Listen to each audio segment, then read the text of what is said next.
आदाब नाजरीन, आप देख रहे हैं INN न्यूज़। मैं हूं शौकत अली सूफी।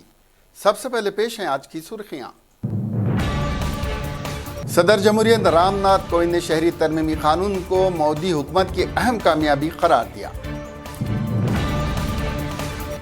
वज़ीर आज़म नरेंद्र मोदी ने कहा कि उनकी हुकूमत का जोर दलितों, महरूमों और खवातीन को बाख्तियार बनाना है।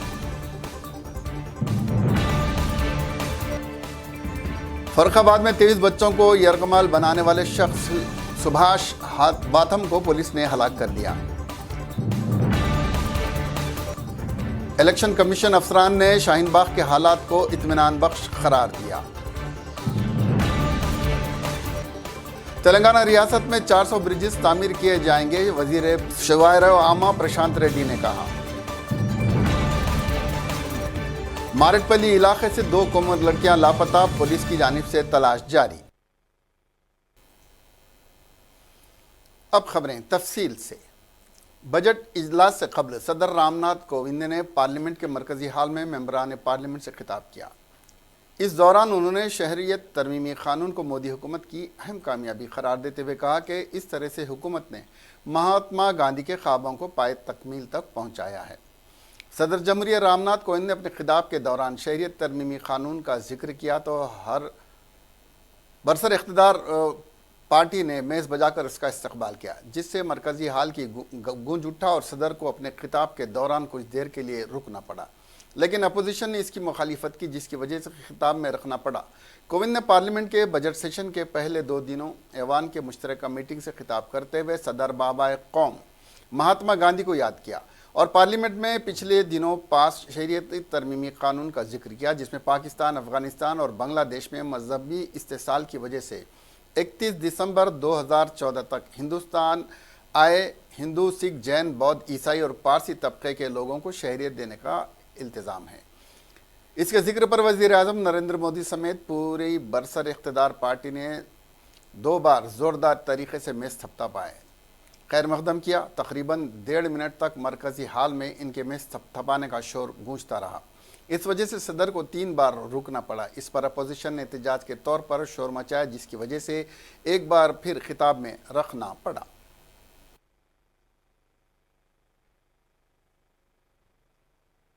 भारत ने हमेशा सर्वपंथ समभाव पर विश्वास किया है, लेकिन विभाजन के समय सबसे ज़्यादा प्रहार भारत और भारतवासियों के इसी विश्वास पर किया गया। विभाजन के बाद बने माहौल में राष्ट्रपिता महात्मा गांधी ने कहा था कि पाकिस्तान के हिंदू और सिख जो वहां नहीं रहना चाहते वे भारत आ सकते हैं। उन्हें सामान्य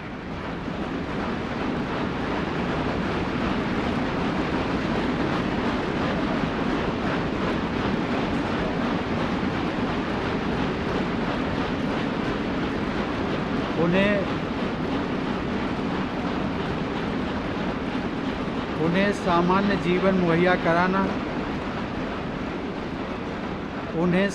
जीवन मुहैया कराना भारत सरकार का कर्तव्य है।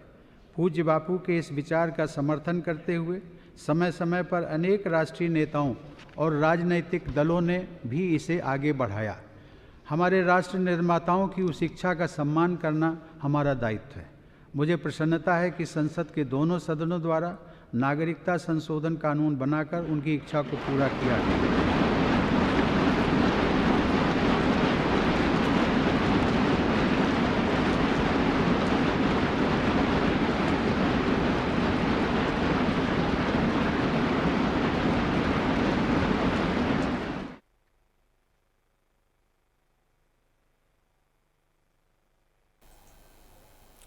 वज़ीर आज़म नरेंद्र मोदी ने उम्मीद जाहिर की कि पार्लियामेंट का इजलास जो आज से शुरू हुआ है जो मुल्क के रोशन मुस्तकबिल की बुनियाद डालने वाला होगा और इनकी हुकूमत का जोर दलितों, महरूमों, ख़वातीन के बाख्तियार बनाने पर होगा। मिस्टर मोदी ने यहाँ पार्लियामेंट हाउस के अहाते में नामानिगारों से कहा कि यह साल का और इस दिहाई का पहला इजलास है। हमारी कोशिश रहनी चाहिए कि इजलास दिहाई मुल्क के रोशन मुस्तकबिल के लिए मजबूत बुनियाद डालने वाला इजलास बना रहे।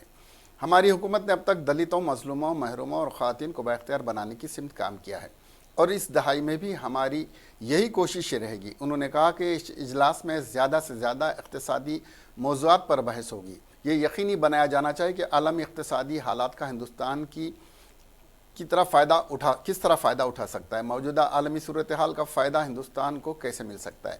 वज़ीर आज़म ने कहा कि पार्लियामेंट के दोनों इजलास में लोगों को इक़्तिसादी तौर पर मजबूत बनाया जाएगा।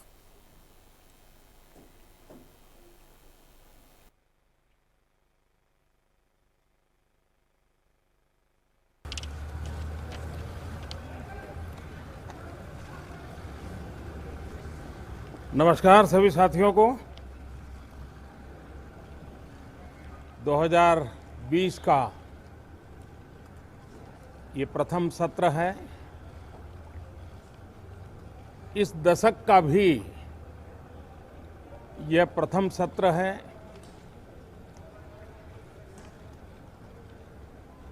हम सबका प्रयास रहना चाहिए कि इस सत्र में इस दशक के उज्जवल भविष्य के लिए मजबूत नींव डालने वाला ये सत्र बना रहे। आज आदरणीय राष्ट्रपति जी का उद्बोधन होगा और कल इस नव वर्ष का बजट भी प्रस्तुत किया जाएगा। ये सत्र अधिकतम आर्थिक विषयों पर चर्चा केंद्रित रहे। वैश्विक आर्थिक स्थितियों के संदर्भ में भारत किस प्रकार से इन परिस्थितियों का फायदा उठा सकता है, अपनी आर्थिक गतिविधि को और मजबूत बनाते हुए वैश्विक परिवेश का अधिकतम लाभ भारत को मिले। हमारी सरकार की पहचान दलित हो, पीड़ित हो, शोषित हो, वंचित हो, महिलाएं हो, इनको एम्पावर करने की रही है। इस दशक में एक तरफ उत्तर प्रदेश के जिले फर्रुखाबाद में 23 बच्चों को यरगमाल बनाने वाले शख्स सुभाष वातम को तकरीबन 11 घंटे के हाई वोल्टेज ड्रामे के बाद कल देर रात पुलिस ने मौत की नींद सुला दिया और दूसरी तरफ उस वाक़े से नाराज लोगों ने सुभाष की बीवी की ज़बरदस्त पिटाई कर दी, जिसका इंतकाल इलाज के दौरान अस्पताल में हो गया। इस पूरे वाक़े से फर्रुखाबाद ज़िले के कसरिया गांव में एक हंगामा सा अब भी बरपा नज़र आ रहा है, लेकिन पुलिस चैन की सांस ले रही क्योंकि सभी बच्चे बहिफाजत अपने घरों को पहुंच गए हैं। मीडिया ज़राए के मुताबिक मुलजिम सुभाष और पुलिस के दरमियान कल रात काफ़ी देर तक तसादुम हुआ, जिसके बाद मुलजिम को हलाक कर दिया गया। अगवा किए गए बच्चों को महफूज बचाने से खुश वज़ीर आला योगी आदित्यनाथ ने इस खास ऑपरेशन में शामिल पुलिस टीम को 10 लाख रुपए इनाम देने का ऐलान किया है। सुभाष के मारे जाने के बाद देर रात मीडिया को दिए बयान में Uttar Pradesh additional chief secretary बराए दाखिला अवनीश कुमार अवस्थी ने बताया कि सभी बच्चों को महफूज तरीके से बचा लिया गया है।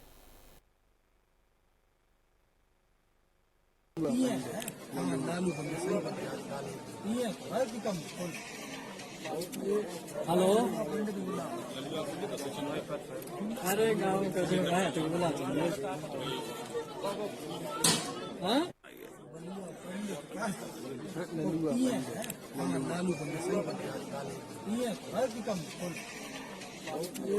हेलो।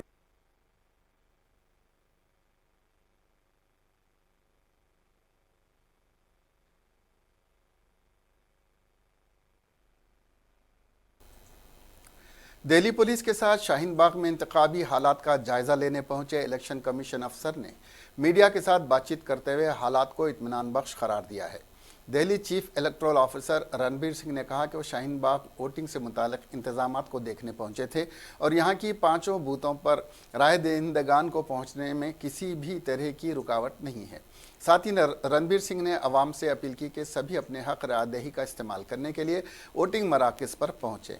वाज़ेह है कि शाहीन बाग में ख़वातीन का मुज़ाहरा गुज़िश्ता 50 दिनों से जारी है और इलेक्शन कमीशन के अफसरान पुलिस टीम के साथ वहां पहुंचे थे और ये जानने की कोशिश की कि इस मुज़ाहरे की वजह से कहीं 8 फरवरी को होने वाली वोटिंग में कोई रखना तो पेश नहीं आएगा। लेकिन चीफ इलेक्टोरल ऑफिसर ने वाज़ेह कर दिया कि शाहीन बाग में पोलिंग बूथ तक पहुँचने में किसी को परेशानी नहीं होगी।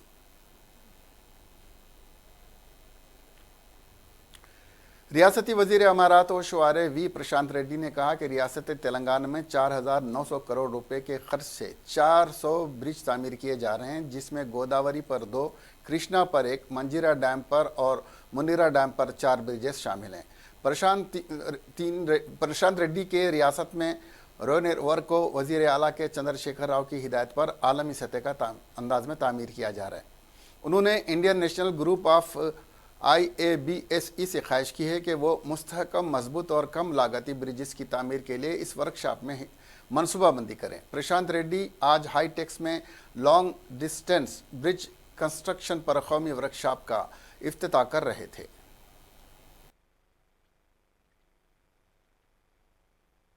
At the outset, I would like to thank the Indian National Group of the International Association for Bridge and Structural Engineering for giving the opportunity to the Government of Telangana to conduct this workshop on such an important topic, that is long span bridge construction in this historic city of Hyderabad. As we all know, a well-developed road infrastructure provides strong backbone for sustainable socio-economic development of the nation.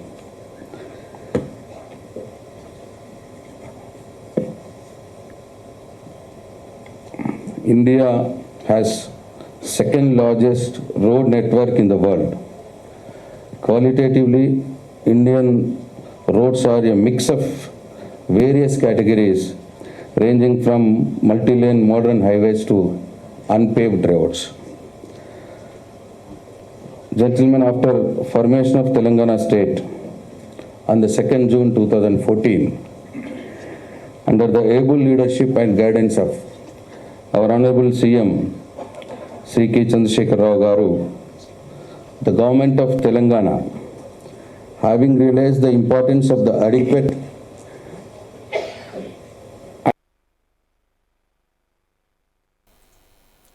Marredpally Secunderabad से 2 नौ उम्र लड़कियां लापता हो गईं, जिनकी शनाख्त 19 साला CH glory और 18 साला प्रोला कीर्तना की हैसियत से की गई है। ये दोनों मारेटपल्ली के हॉस्टल में रहती हैं। दोनों लड़कियां एक ट्रेनिंग इंस्टीट्यूट में तरबियत हासिल कर रही हैं, हॉस्टल में रहती हैं, जिसमें एक NGO चलाती है। जुमेरात को दोनों इंस्टीट्यूट के लिए रवाना हुई, लेकिन क्लासेस में हाजिर नहीं हुई और जब दोनों वापस हॉस्टल नहीं पहुंची तो हॉस्टल इंतजामिया ने मारेटपल्ली पुलिस में शिकायत दर्ज कराई, साथ ही लड़कियों की तलाश शुरू कर दी। नाज़रीन, 21 जनवरी को 10वीं क्लास के 3 लड़के AS राव नगर से लापता हो गए, जिनकी शनाख्त M चरण, Y साम्यूल और हेमंत कृष्णा की हैसियत से की गई है। तीनों सेंट थ्रेसिया स्कूल के तालिब इल्म हैं। उन्होंने एक चिट्ठी लिखकर वालिदैन से कहा था कि उन्हें तलाश न किया जाए। मरकजी हुकूमत ने पेंशनर्स की सहूलत के लिए एक नई स्कीम शुरू की है। हर साल पेंशनर्स को बैंकों में लाइफ सर्टिफिकेट दाखिल करने का मसला होता है, लेकिन अब बैंकों में जाने से बचने के लिए मरकजी हुकूमत ने पेंशनर्स के लिए एक ख़ास सहूलत फराम की है। बैंक का अमला पेंशनर्स के घर जाकर लाइफ सर्टिफिकेट हासिल करेगा, ताहम इस सर्विस के लिए 60 रुपये अदा करने होंगे। अगर आप पेंशन का तसलसल जारी रखना चाहते हैं तो आपको हर साल लाइफ सर्टिफिकेट देना होगा। हर साल 24 अक्टूबर, 21 नवंबर, 15 और 25 नवंबर को बैंक की जानिब से पेंशनर्स को मोबाइल पर SMS रवाना किया जाएगा और पेंशनर्स की राय हासिल की जाएगी कि वो घर से लाइफ सर्टिफिकेट पेश करेंगे या बैंक में लाकर दाखिल करना चाहते हैं। पेंशनर्स की दिलचस्पी पर उनके घर बैंक का अमला पहुंचता है और सर्टिफिकेट हासिल करता है।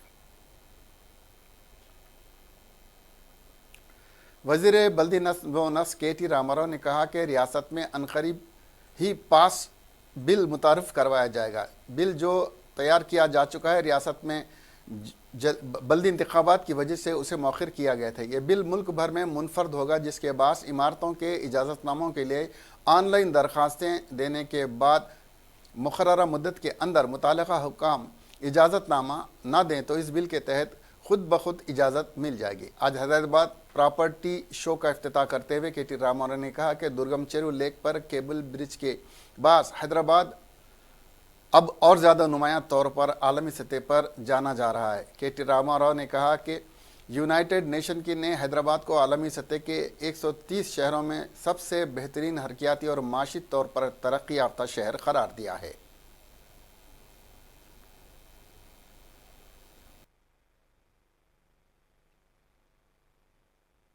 Expression and clarity of vision ఇవన్నీ ఉన్న నాయకుడు మనకు మన గౌరవ ముఖ్యమంత్రి కేసీఆర్ గారి రూపంలో మనకు లభించడం అనేది నిజంగా తెలంగాణ రాష్ట్రం చేసుకున్న అదృష్టం అని ఒక మాటలో చెప్పక తప్పదు. దేశంలో ఎక్కడ చూసినా ఈరోజు ఏదో ఒక రకమైన ఆందోళన కానీ, ఏదో ఒక రకమైన ఇబ్బంది కానీ, ఏదో ఒక రకమైన అస్థిరత ఈరోజు దేశం మొత్తం ఉంది. కానీ ఆ పరిస్థితి ఈరోజు హైదరాబాద్లో కానీ, తెలంగాణలో కానీ గడిచిన 6 సంవత్సరాలుగా లేదు అంటే దానికి మన గౌరవ ముఖ్యమంత్రి గారి నాయకత్వ పటిమనే దానికి కారణమని చెప్పక తప్పదు. అందులో ముఖ్యంగా ముఖ్యమంత్రి గారికి రియల్ ఎస్టేట్ రంగం అన్నా, నిర్మాణ రంగం అన్నా అపారమైన గౌరవం కూడా ఉంది. ఆ గౌరవం ఎందుకు అంటే ఈరోజు లక్షల మంది ప్రత్యక్షంగా పరోక్షంగా నిర్మాణ రంగం మీద ఆధారపడి జీవిస్తున్న వాళ్ళు మన రాష్ట్రంలో, ఇతర రాష్ట్రాల నుంచి కూడా ఇక్కడికి వచ్చి పనిచేస్తున్న వాళ్ళల్లో లక్షల మంది ఈ రంగం మీద ఆధారపడి జీవనోపాధి కోసం మరి వారు ఈ రంగం మీద ఆధారపడి ఉన్న విషయం గౌరవ ముఖ్యమంత్రి గారికి పూర్తిగా తెలుసు. ఆ ఉద్దేశంతోనే మీకు ఇచ్చిన రాయితీలనండి, మినహాయింపులనండి. साबिक रुकन असम्बली मालरेड्डी रंगारेड्डी ने आज मीडिया से बात करते हुए कहा कि टीआरएस हुकूमत ने इक़्तिदार का बेजा इस्तेमाल करते हुए और पुलिस की मदद से कारपोरेशन और बल्दियात का इंतखाबात जीता है। दावा किया जा रहा है कि टीआरएस ने 120 म्यूनसिपालिटीज़ पर कामयाबी हासिल की है। इसमें से कितनी म्यूनसिपालिटी पर उसने शफाफ तरीके पर कामयाबी हासिल की है। कई मकामात पर जोड़ तोड़ के ज़रिए उसने मेयर और बल्दियात के सदर नशीन बनाए हैं। होना तो ये चाहिए था कि अवाम ने जिसके हक़ में रायदही की है इसको मेयर या सदर नशीन बनाया जाता। एमपीज़, एमएलएज़ और एमएलसीज़ को इस्तेमाल करके टीआरएस ने जोड़ तोड़ की सियासत के ज़रिए कामयाबी हासिल की है।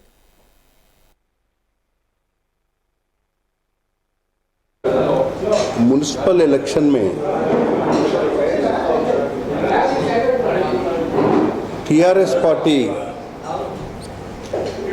बहुत बड़े बड़े बातें बोल रही। हम ऐसो 120 सीट जीते, 120 सीट में कितना क्लियर मेजॉरिटी है ये बताओ। हमारा पेद्दंबरपेट म्यूनसिपालिटी, हमारा Adibatla municipality, Tukkuguda municipality, Badangpet corporation, Meerpet corporation, only Rangareddy district का बोल रहा हूँ, शमशाबाद, कोई मेजॉरिटी नहीं है। मगर क्या करें ये लोग, हमारे लोगों को खींच ले जाके हाथ पे जो कांग्रेस पार्टी सिंबल पे जीते वो लोगों को चेयरमैन बनाए, वो लोगों को मेयर बनाए। ये लोग बड़े पना करे क्या? ये लोग चोरी के कामा करके आज ऐसा हमारा चेयरमैन है, हमारा आदमी है। अरे ऐसा बोलना है तो कोई भी बोल सकता। अगर पब्लिक में कौन जीता, पब्लिक में किसको मेजॉरिटी आया, पब्लिक को जो पब्लिक अपने को मैंडेट दिए, किसको मैंडेट दिए? तुम ऐसा फवारा है बोल के, सत्ता है बोल के, पुलिस को बीच में लाके पुलिस से एस्कॉर्ट करा के हमारा लोगों को उठा के ले जाके तुम बने तो क्या कर ले सकते तुम? आज तुम चीफ मिनिस्टर है, तुम्हारा मिनिस्टर्स है, उससे ज़्यादा तो नहीं है ना ये लोग। वो समझना चाहिए ये लोग। अरे जो भी जीतता एज पर नाम वो लोगों को बनने देना, मगर छोटा छोटा लोगों को वहाँ चेयरमैन्स बने गाँवों में, वो पूरा जो म्यूनसिपालिटीज़ बने, कोई सिटीज़ नहीं है, पूरा गाँव 80% विलेजेस है। वो लोगों का कोई भी पब्लिक में मैंडेट देते वो लोगों को होने देना चाहिए, मगर वो लोगों को भी पीवीएनआर एक्सप्रेस वे के पिलर नंबर 284 पर एक तेज रफ्तार कार पलट गई, जिससे 4 लोग जख्मी हो गए। बताया जा रहा है कि ड्राइव करने वाले ने कार पर अपना कंट्रोल खो दिया, जिसकी वजह से यह हादसा हुआ। पुलिस ने क्रेन की मदद से कार को हटाया और ट्रैफिक के लिए रास्ते को साफ किया और जख्मियों को करीबी अस्पताल में मुंतकिल किया।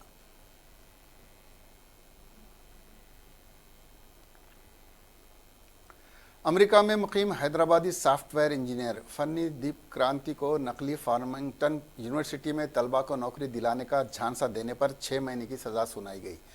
फन्नीदीप 11 साल कबल इंजीनियरिंग करने के बाद अमेरिका चला गया था। वो 8 लोगों में शामिल जिन्होंने ये फ्रॉड किया। फन्नीदीप ने कहा कि उसे मालूम नहीं था कि ये जाली यूनिवर्सिटी है। उसने इश्तिहार देखकर समझा था ये एक सरकारी यूनिवर्सिटी है। अदालत ने फन्नीदीप के अलावा दीगर 7 लोगों को जनवरी 2019 में ही सज़ा सुनाई थी, लेकिन फन्नीदीप को बुध को सज़ा सुनाई गई। अदालत ने हुक्काम से कहा है कि सज़ा के बाद फन्नीदीप को वापस इंडिया भेज दिया जाए।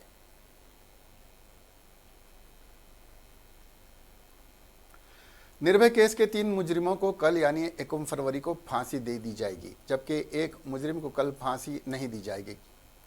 तीनों मुजरिमों की सज़ा माफ़ी की दरख्वास्त को सदर जमहूरियत रामनाथ कोविंद ने मुस्तरद कर दिया, जबकि एक मुजरिम विनय शर्मा की माफ़ी की दरख्वास्त ज़ेर अल्तवा है, इसलिए कल उसे दीगर 3 मुजरिमों के साथ फांसी नहीं दी जाएगी। जब जेल के हुक्काम की जानिब से दीगर 3 मुजरिमों को फांसी देने की तैयारियाँ तकरीबन मुकम्मल हो चुकी हैं।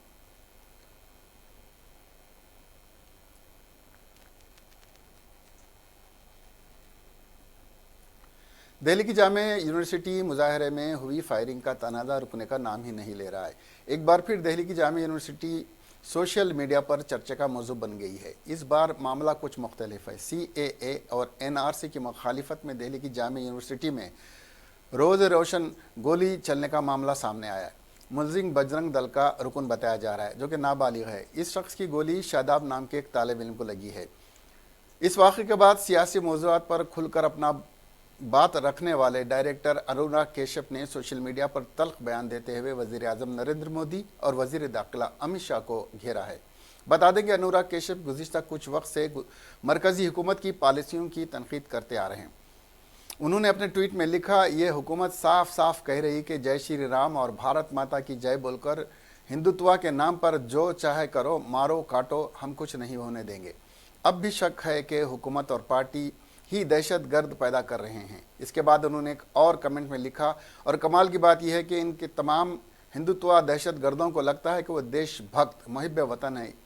ये हासिल किया है कि नरेंद्र मोदी, अमित शाह और बीजेपी ने गुज़िश्ता 6 सालों में मुबारक हुए टुकड़े टुकड़े भाजपा के।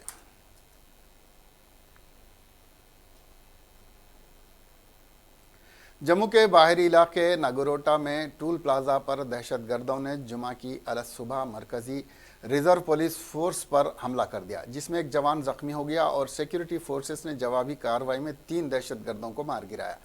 जम्मू कश्मीर के police director general Dilbag Singh ने बताया कि 3 से 4 दहशतगर्द ट्रक में सवार वादी कश्मीर की तरफ जा रहे थे। उन्हें CRPF की नाका पार्टी ने टूल प्लाजा के पास रोका, जिसके बाद उन्होंने फायरिंग शुरू कर दी। उन्होंने बताया कि एक दहशतगर्द को फौरी तौर पर मार गिराया गया, जबकि दीगर अंधेरे का फ़ायदा उठाकर फरार हो गए। इसके फौरी बाद सिक्योरिटी एहलकारों ने सर्च ऑपरेशन चलाकर दहशतगर्दों को ढूंढा और 2 दीगर दहशतगर्दों को हलाक कर दिया। उनके पास से भारी मकदार में गोला बारूद और हथियार भी बरामद किए गए हैं। उन्होंने बताया कि एक दहशतगर्द अब भी जंगल में छुपा हुआ है, उसकी तलाश जारी है। पुलिस डायरेक्टर जनरल ने बताया कि यह दहशतगर्द नए ग्रुप के रुकन हैं और श्रीनगर की तरफ जा रहे थे। उन्होंने शक जाहिर किया कि दहशतगर्दों ने कठुआ हीरानगर सरहद से दूरंदाजी की होगी। एनकाउंटर के बाद नेशनल हाईवे भी बंद कर दिया गया है। उधमपुर के ज़िले अफसरान ने हुक्म दिया है कि एहतियात के तौर पर उधमपुर शहर टकरी मंड नेशनल हाईवे चेन्नई इलाके के सभी स्कूल आज के लिए बंद रहेंगे।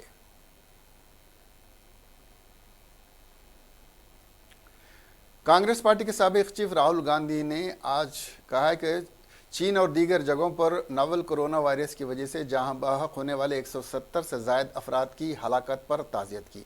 उन्होंने इन अफराद के लिए भी दुआ की जो इस वायरस की वजह से ज़ेर इलाज हैं। भारत के केरला में सार्स जैसे वायरस के एक मामले की तस्दीक हो गई है। चीन में कोरोना वायरस ने सैकड़ों अफराद को हलाक किया है। मुतासरीन के लवाहिकीन और लाखों अफराद के साथ उनके गम में शामिल हों। जिन्हें वायरस के फैलाव को रोकने के लिए खरीदने पर मजबूर हो गया है, उन्हें इस खौफनाक आजमाइश में साबित कदम रहने की हिम्मत और ताकत मिल सके। राहुल गांधी ने ट्वीट के जरिए ये बातें कहीं। राहुल गांधी ने चीन समेत तमाम उन 20 ममालिक के लिए दुआ की जो इस बीमारी में मुलविस हैं, जिसकी वजह से सिर्फ चीन में 170 जानें चली गईं और 7,800 लोग इस बीमारी से मुतासिर हुए हैं। Hyderabad city police commissioner Anjani Kumar ने आर्टिस्ट की अवार्ड तकरीब में खिताब करते हुए कहा कि उन्हें जब बताया गया कि ड्राइवर्स को अवार्ड देने की तकरीब में आना है तो वो फौरी तौर पर राज़ी हो गए।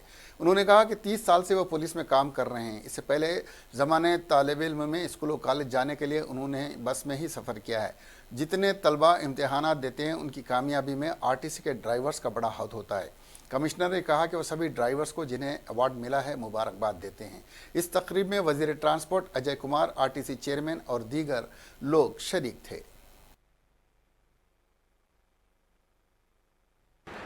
करीब 15 साल हम क्या थे स्टूडेंट, और उस 15 साल 20 साल के स्टूडेंट लाइफ में ऐसा कोई भी दिन नहीं था जब हम आरटीसी को यूज नहीं किए।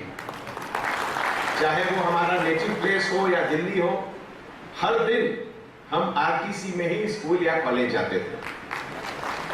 और इसीलिए हम ये समझते हैं कि आज तक जितने भी एग्जामिनेशन हमने दिया है या आज के बच्चे भी जितने एग्जामिनेशन लोग दे रहे हैं, उनके सक्सेस के पीछे आरटीसी का कंट्रीब्यूशन है और सबसे ज्यादा आरटीसी के ड्राइवर्स का कंट्रीब्यूशन है।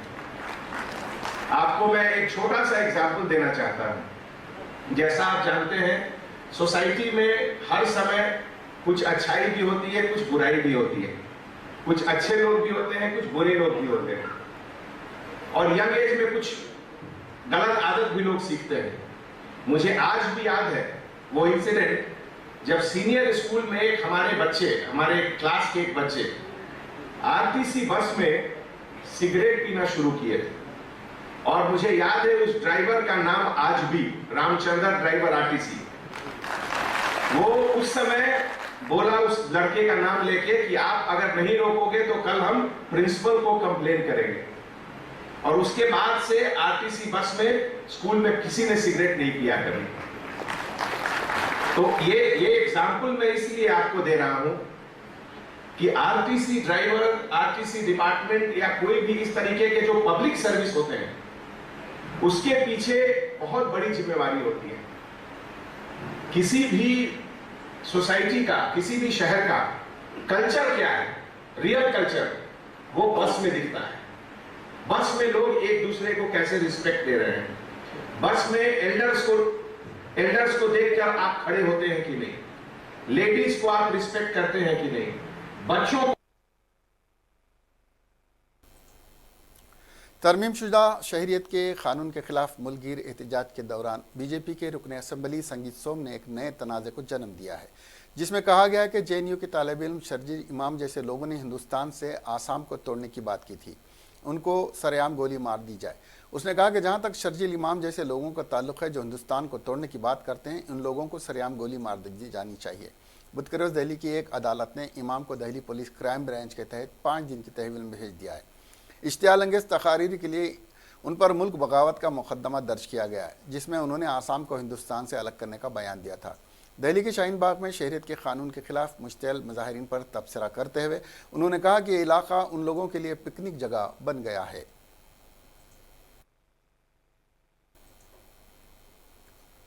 आखिर में सुर्खियां एक बार फिर। सदर जमहूरियत रामनाथ कोविंद ने शहरी तरमीमी कानून को मोदी हुकूमत की अहम कामयाबी करार दिया। वज़ीर आज़म नरेंद्र मोदी ने कहा कि उनकी हुकूमत का जोर दलितों, महरूमों और ख़वातीन को बाख्तियार बनाना है। फर्रुखाबाद में 23 बच्चों को यरगमाल बनाने वाले शख्स सुभाष बाथम को पुलिस ने हलाक कर दिया।